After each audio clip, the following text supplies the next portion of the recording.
Ele não foi o primeiro nem o último dos cangaceiros, mas foi o maior deles. Para muitos, um herói. Para muitos outros, um bandido. Vamos conhecer a história de Virgulino Ferreira da Silva, o Lampião.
Hoje vou contar uma história e é bom prestar atenção. Não é de qualquer um, é Virgulino Lampião, que é guardado na memória da gente do sertão. Nasceu em Serra Talhada, o dia não posso precisar. O mais aceito é 4 de junho, muitos hão de concordar, mas a data aqui citada dela podem duvidar. Para muitos foi bandido, para outros justiceiro. Lampião foi para todos o maior cangaceiro, de muitas formas percebido pelo povo brasileiro. De pai José e mãe Maria, assim também foi Jesus Cristo, mas não veio para salvar, passou até bem longe disto. Não era de paz e calmaria, cabra assim nunca foi visto.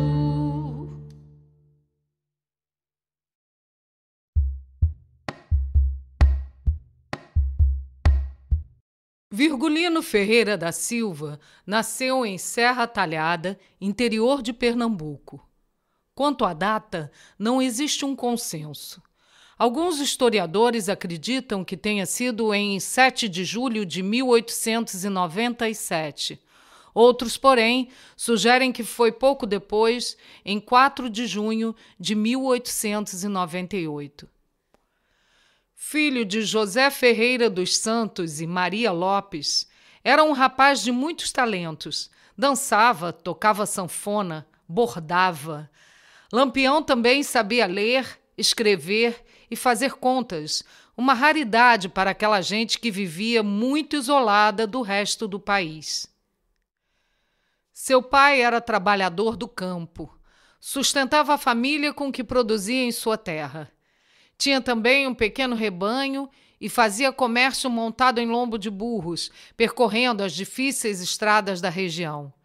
Virgulino ajudava seu José em diversas tarefas, incluindo o pastoreio do gado, a preparação do couro e a fabricação de diversos objetos com material, como chapéus e até móveis, e também a venda da produção.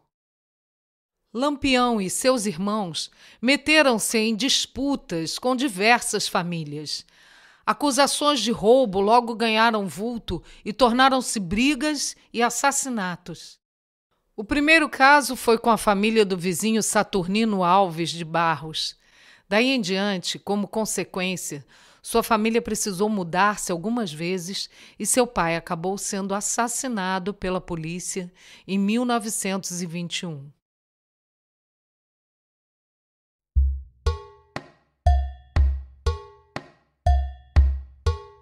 No início do século XX, o Brasil era um país essencialmente agrário e havia muitas desigualdades entre as suas regiões. Desde meados do século XIX, o centro de gravidade econômica transferia-se gradativamente para o sudeste do país.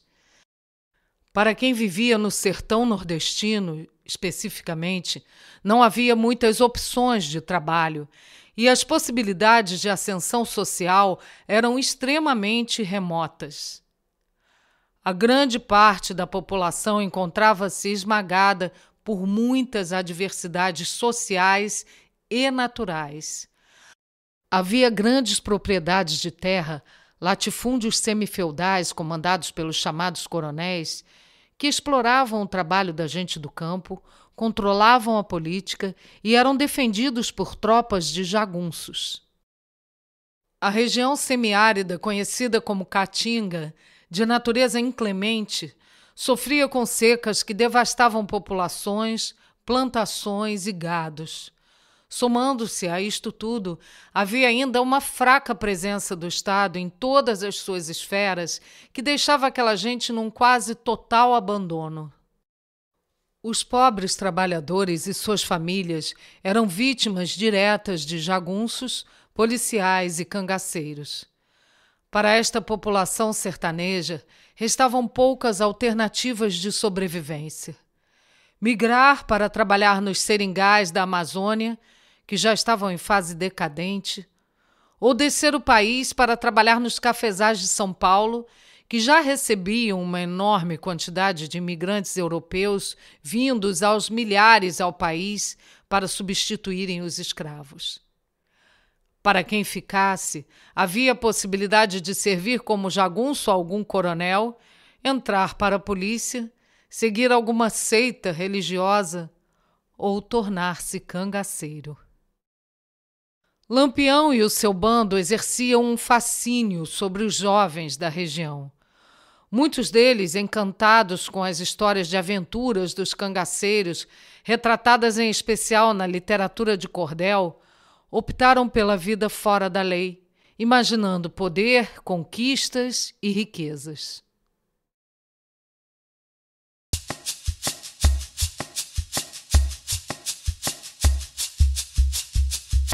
Cangaceiros já existiam desde o final do século XIX. As secas que atingiam a região e a própria existência dos latifúndios, que não absorviam todo o contingente de trabalhadores, deixavam muitos lavradores sem trabalho e sem ter o que comer.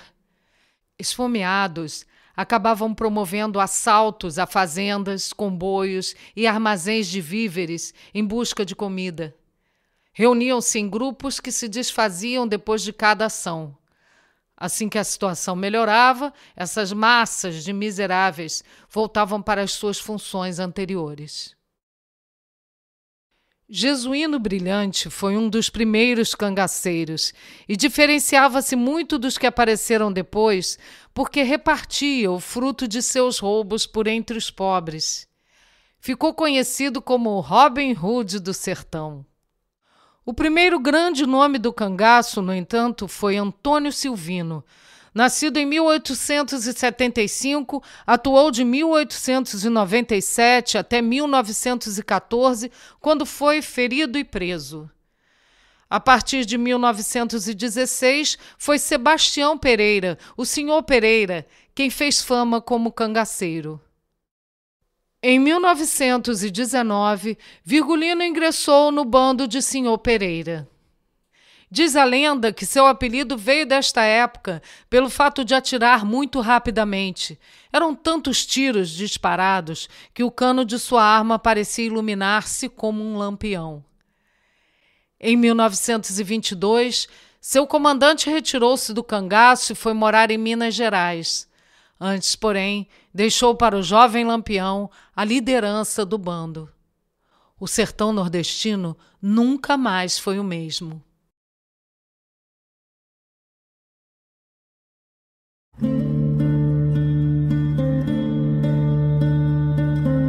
Enfrentou os coronéis, os grandes fazendeiros, alguns deles seus amigos serviam de coiteiros, que lhes eram fiéis, pois temiam os cangaceiros.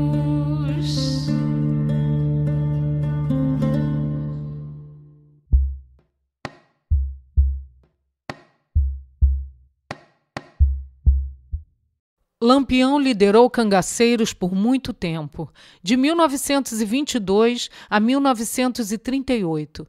Seu sucesso é explicado não só por sua esperteza em táticas de combate, de despiste e de fuga, pelo seu espírito de liderança e ainda por sua crueldade, mas também pela enorme rede de pessoas que o ajudavam. Conhecidos como coiteiros, estes homens e mulheres forneciam a ele abrigo, comida, armas e munição, além de preciosas informações a respeito da movimentação da polícia. Alguns chegavam a patrocinar o cangaceiro, visando os lucros obtidos por conta de suas empreitadas. Esta ajuda podia vir da gente simples, dos coronéis, mas também da própria polícia, de oficiais do exército e de importantes políticos.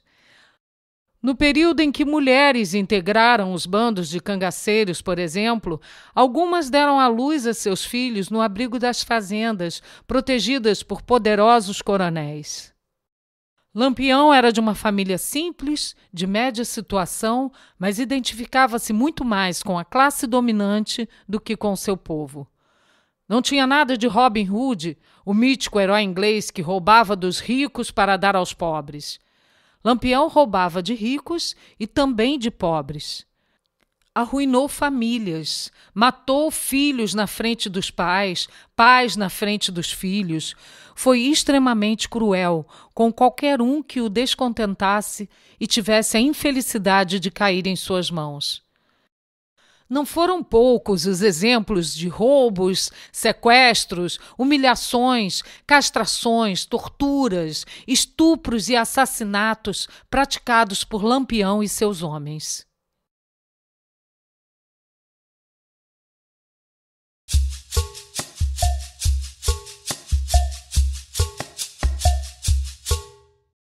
O bando de Lampião era dividido em subgrupos, cada qual liderado por um homem de sua confiança. Na segunda fase de sua carreira, eram 10 subgrupos sob o seu comando. Estes subgrupos podiam atuar juntos, caso precisasse, dependendo da situação. Dentre os muitos que viveram no cangaço, alguns se destacaram. O mais conhecido deles, atrás somente de Lampião, era Cristino Gomes da Silva Cleto, que foi seu braço direito. Cristino era conhecido pelo apelido de Corisco, o Diabo Louro. Outro famoso cangaceiro foi José Baiano. Extremamente covarde e cruel, tinha o costume de marcar com ferro em brasa as letras JB no rosto ou em outra parte do corpo de mulheres que o desagradavam simplesmente por usarem cabelos curtos ou vestidos considerados por ele indecentes. Antônio dos Santos, o Volta Seca, foi outro famoso cangaceiro. Entrou para o bando de Lampião com apenas 11 anos. Antes disto, aos 10, já havia cometido seu primeiro assassinato. Sobreviveu ao cangaço, cumpriu pena de 20 anos de prisão, foi solto depois de receber indulto do presidente Getúlio Vargas, teve 13 filhos, colaborou para o filme O Cangaceiro de Lima Barreto e chegou a gravar um LP.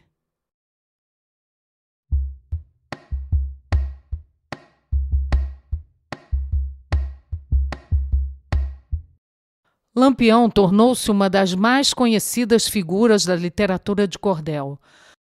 São inúmeros os exemplares que o têm como personagem de seus versos.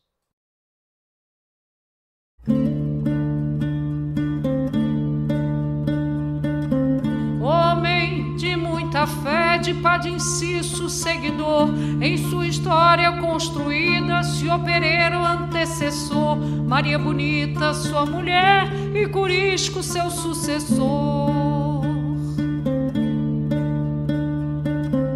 Do exército brasileiro foi tornado capitão, não passava de mentira a sua nomeação. O famoso bandoleiro oficial não era não.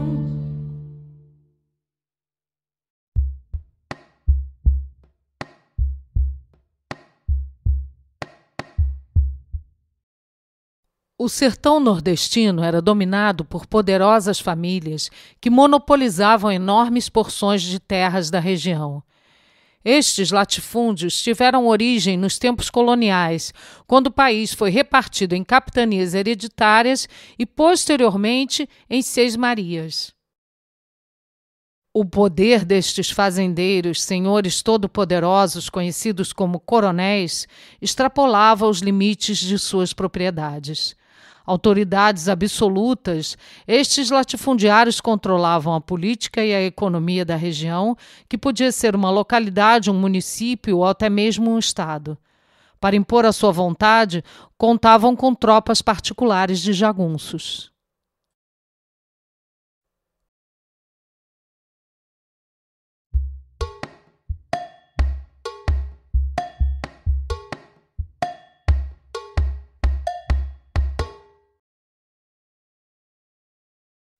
Os policiais eram tão ou mais violentos que os cangaceiros. Formavam grupos móveis conhecidos como volantes, que reuniam policiais, militares do exército e civis. De forma depreciativa, estes homens eram chamados de macacos pelos bandoleiros. Muitos entraram para a polícia para vingar ações de cangaceiros. Por outro lado, muitos outros entraram para o cangaço como forma de vingança contra a polícia pelo seu modo de agir extremamente covarde, cruel e violento com a população. As volantes pernambucanas, por exemplo, saqueavam, incendiavam, depredavam e matavam a ponto de serem chamadas de polícias cangaceiras. A lista de crimes praticados pelas forças policiais se assemelhava à praticada pelos cangaceiros. Como é o nome do senhor? Benício Alves dos Santos. No tempo do cangaço, Saracura. o senhor levou quantos anos no cangaço? De 5 para 6 anos. Hoje o senhor faz o quê? Funcionário. Da onde? Instituto Médico Legal. O que é que o senhor fazia antes de entrar no cangaço, seu Benício? Trabalhava de lavrador. O senhor era lavrador. Trabalhava com quem? Com o velho meu pai. Com o pai do senhor. E por que é que o senhor entrou no cangaço? Fui obrigado a entrar por perseguição da polícia. O que é que a polícia fez? Pegou meu pai, arrancou as barbas, arrancou as unhas, dizendo que ele era coiteiro. Porque acusavam ele de ajudar o Lampião, né? Acusavam que ele era coiteiro, quer dizer que conhecia cangaceiro. E seu pai, o pai do senhor, conhecia cangaceiro? Não, nunca conheci. Tinha nada com isso? Nada, nunca conheci. Eu, antes de pegar, conhecia, mas o velho meu pai não. Matar um cangaceiro dava direito ao seu assassino de ficar com todos os seus pertences, o que representava um grande incentivo, pois os cangaceiros portavam muitas joias e bornais abarrotados de dinheiro. Dentre os famosos perseguidores de cangaceiros, podemos destacar Teófanes Ferraz Torres, Zé Rufino, Manoel Neto, José Lucena e João Bezerra. Coronel José Rufino, quantos cangaceiros o senhor matou? Eu matei uma porção deles, assisti na morte uma porção deles, agora não sei assim o tanto. Foi mais ou menos quanto, coronel? Peça de uns 20 ou quê, assisti na morte deles. O senhor lembra ainda os nomes dele, coronel? De diversos. Quem eram eles?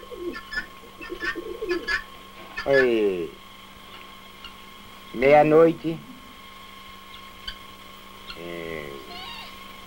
Catingueira, Quinaquina, Sabonete,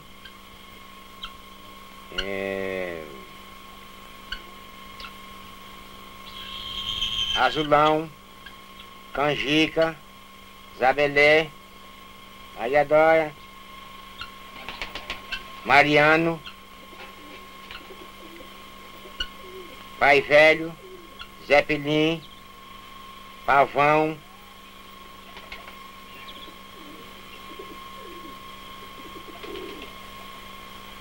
outro que morre na Lagoa do Caruá.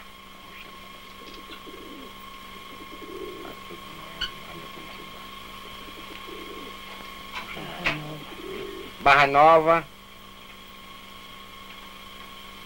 e outros, tanto que eu não me lembro, não me recordo do nome agora.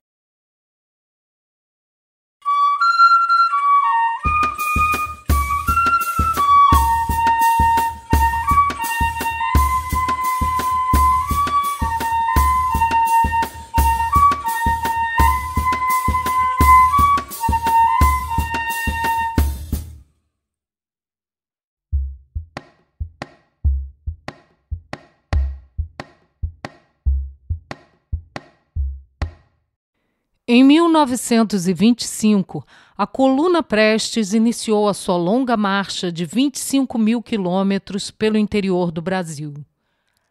Liderada por Luiz Carlos Prestes e Miguel Costa, era parte do movimento tenentista iniciado em 1922, que colocava-se contra o governo federal.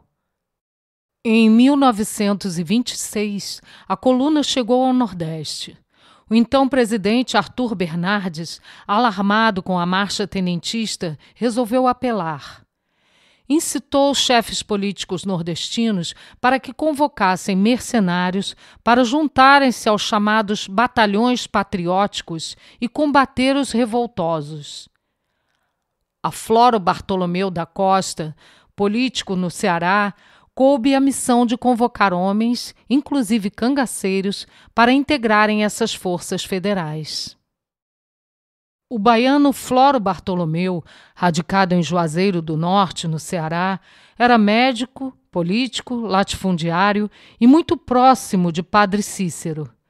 Acredita-se que tenha sido ele quem enviou uma mensagem para Lampião, convocando-o para uma reunião na cidade. Havia prometido dar ao cangaceiro a patente de capitão do exército, armas e munição, além de anistia pelos seus crimes, caso ele e seu bando integrassem os batalhões patrióticos para combater a Coluna Prestes. Quando Lampião chegou à cidade, no entanto, o político já havia ido para o Rio de Janeiro, então capital do país. A missão de tornar o cangaceiro virgulino um capitão do exército acabou ficando para o Padre Cícero, que por sua vez passou a tarefa para outra pessoa, um simples funcionário do Ministério da Agricultura chamado Pedro de Albuquerque Uchoa, que se encontrava na cidade a trabalho. Lampião recebeu a falsa patente de capitão, novíssimos fuzis automáticos Mauser, muita munição e a bênção do religioso. Ciente do número de combatentes da coluna, optou por um caminho que não cruzasse com ela.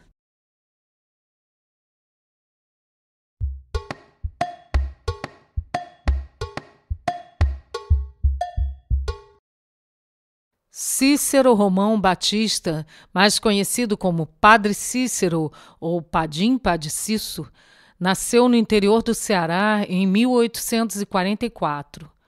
Além de sacerdote, era um rico proprietário de terras e um poderoso político da região. Foi o primeiro prefeito de Juazeiro, vice-governador do estado e deputado federal. Filiado ao extinto Partido Republicano Conservador, colocava o comunismo como obra do demônio. Tinha fortes ligações com os coronéis da região. Chegou a ter 5 fazendas, 30 sítios, além de muitos outros terrenos e prédios em Juazeiro. Lampião, muito religioso, era seu devoto.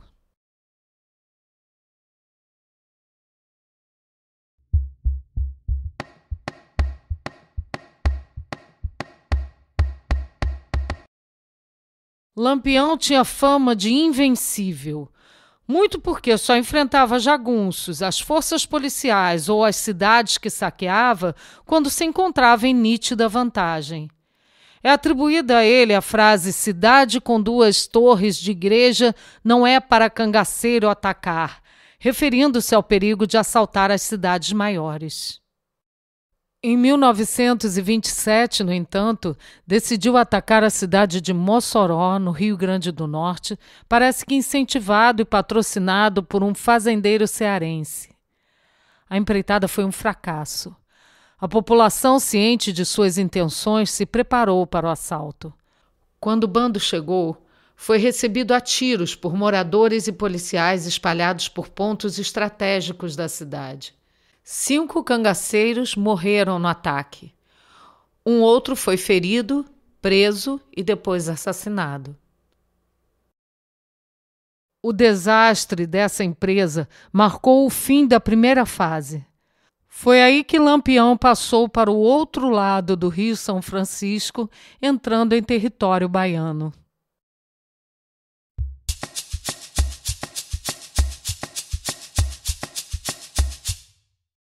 Em 1930, foi oferecido um prêmio de 50 contos de réis para quem capturasse Lampião, vivo ou morto. O valor era igual ao dado a quem acertasse na loteria do estado do Rio de Janeiro.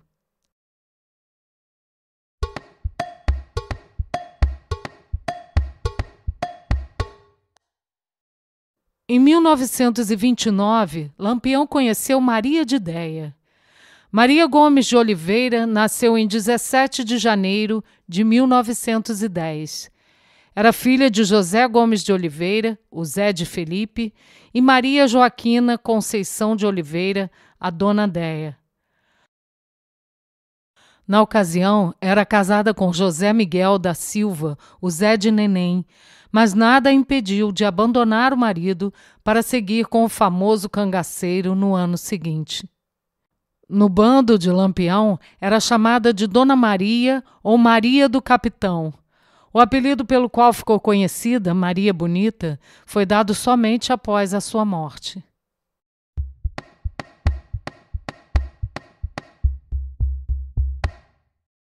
Até então, mulheres não eram admitidas nos bandos de cangaceiros.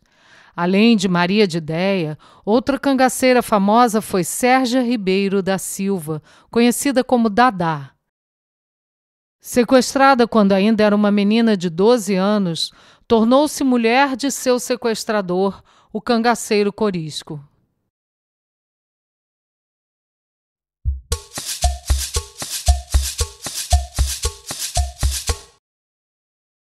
Benjamin Abraão era libanês e veio para o Brasil em 1915, fugindo da convocação para lutar na Primeira Guerra Mundial pelo Império Otomano, do qual o Líbano fazia parte. Trabalhou com o padre Cícero e conheceu Lampião quando os dois se encontraram em 1926, no episódio do convite para integrar os batalhões patrióticos. Após a morte de padre Cícero, em 1934, Abraão conseguiu autorização para filmar Lampião e o seu bando. As filmagens, que ficaram para a história, aconteceram em 1936, no sertão de Alagoas, e mostraram o líder cangaceiro como um ótimo marido, um homem temente a Deus, carinhoso com os animais, prendado e leitor de jornais e revistas.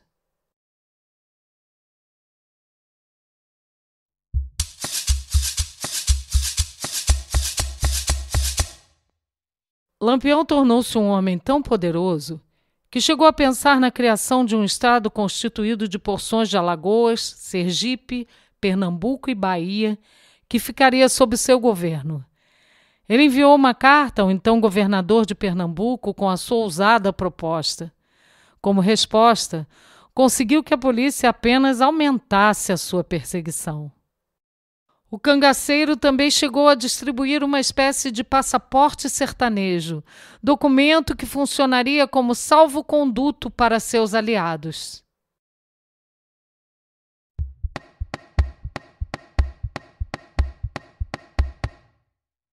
A entrada de Maria de Déia para o bando de Lampião aconteceu no mesmo ano em que Getúlio Vargas assumiu a presidência do país após a chamada Revolução de 30.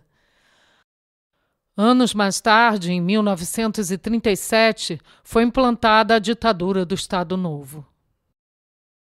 Durante esta fase, sob o pretexto de se manter a ordem, deu-se início a uma intensa perseguição aos setores considerados extremistas, dentre eles os comunistas e os integralistas.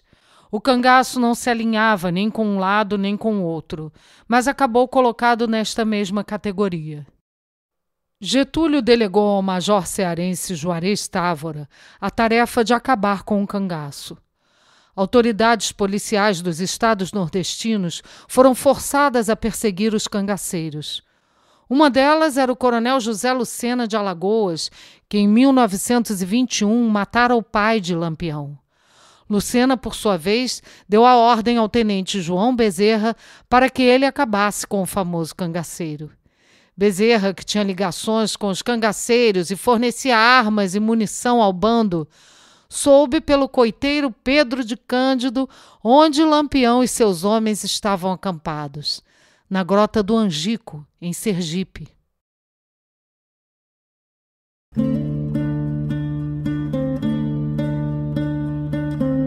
Em Angico 38 foi seu bando perseguido, finalmente encontrado por coiteiro foi traído, e Lampião em seu coito pelos macacos abatido. E foi assim que terminou o bando de Lampião. As cabeças ali cortadas viraram atração. O bandido descansou para alívio do sertão.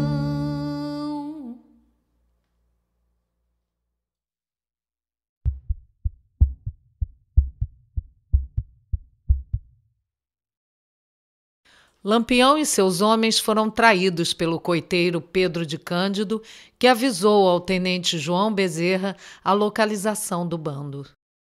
Os cangaceiros, cerca de 60 pessoas, estavam acampados numa fazenda no atual município de Poço Redondo, em Sergipe.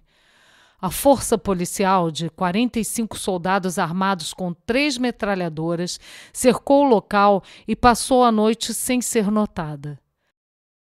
Ao nascer o dia 28 de julho de 1938, deu-se início ao ataque. O bando que despertava mal teve tempo de se defender contra a violenta e rápida investida policial. Lampião foi metralhado e caiu morto. Maria de Déia foi ferida e teve sua cabeça cortada enquanto ainda estava viva. Outros 9 cangaceiros foram mortos e também decapitados.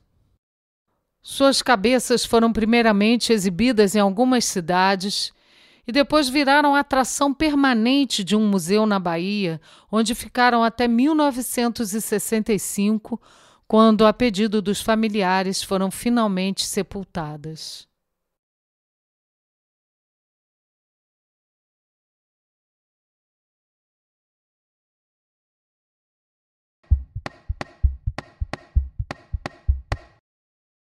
O cangaço ainda resistiu até 1940, quando Corisco, o último grande líder, foi morto pela volante de Zé Rufino. Sua companheira Dadá, ferida no ataque, precisou amputar uma das pernas, mas sobreviveu, ficou presa até 1942 e faleceu muitos anos depois, em 1994. Lampião entrou para a história e também tornou-se uma lenda, personagem da cultura popular brasileira. A sua imagem ainda hoje é muito diversificada e até contraditória. Para muitos, um herói e para muitos outros, um bandido. E você? Qual a sua impressão sobre ele?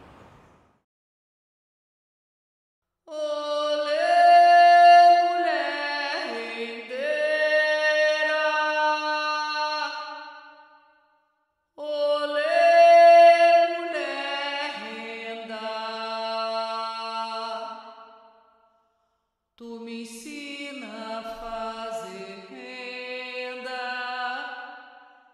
que eu te ensino a nadar.